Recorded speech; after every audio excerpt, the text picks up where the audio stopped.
does. So 3-point attempt yun, kaya 3 free throws. Bad judgment on the part of Red Bull dun sa pagbigay ng foul na yan, si Topex Robinson. So Helterbrand sinking 2 of 3 free throws. Enough to give itong Barangay Ginebra an 8-point lead, 113-105. A timeout is called by Red Bull.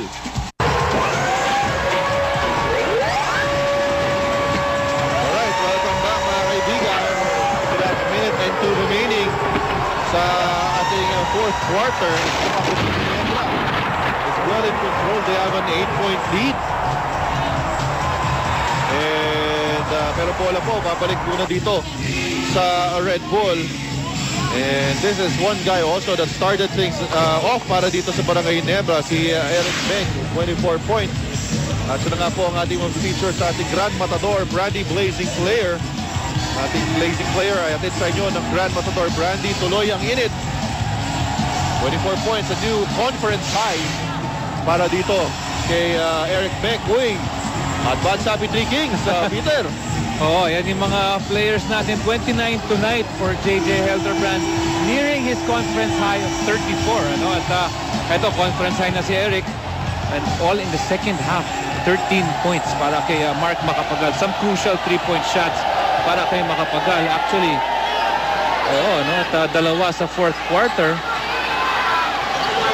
At nagsisimula na nga po mag-celebrate itong fans ng Barangay Ginebra, pero hindi pa po tapos itong laban na to. Red Bull is very capable of coming back. Junti for 3! And a big basket by Junti Valenzuela. At i-impress natin yun ni Junti Valenzuela. More importantly, ilang segundo lang natapya sa ating clock. So Red Bull not opting to foul, Oo. So it's down to a 5-point lead dito para sa Barangay Ginebra. Only a 2-possession ball game. Ito na ngayon si JJ Helterbrand. Helterbrand goes baseline, kicks it out to Macapagal. Macapagal! Yodo! Big basket by Mark Macapagal. Just in the nick of time is Junti. Junti ngayon, binigay kay Cyrus Baguio. Balik kay Junti. They cannot take their time here. Junti Valenzuela sumaksak sa loob. Junti, pinabayaan na lang siya. And Red Bull still not fouling. Not to foul anymore. Hindi na babalik yung possession if they don't foul. They have to foul.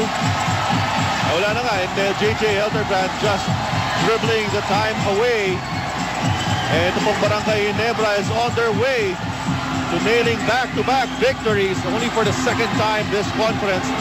And more importantly po, para dito sa Barangay Ginebra, they keep their quarter-final hopes alive.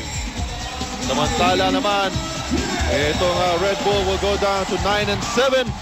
It is a good start to the new year para po dito sa Barangay Ginebra. Yan po ang ating final score. Barangay Ginebra 115, Red Bull 110. Score ngayon ay atid sa inyo ng San Miguel Beer Pilsen, ang beer na walang katulad. At ito pong Barangay Ginebra. Titingnan natin itong ating Echo Art Design Play.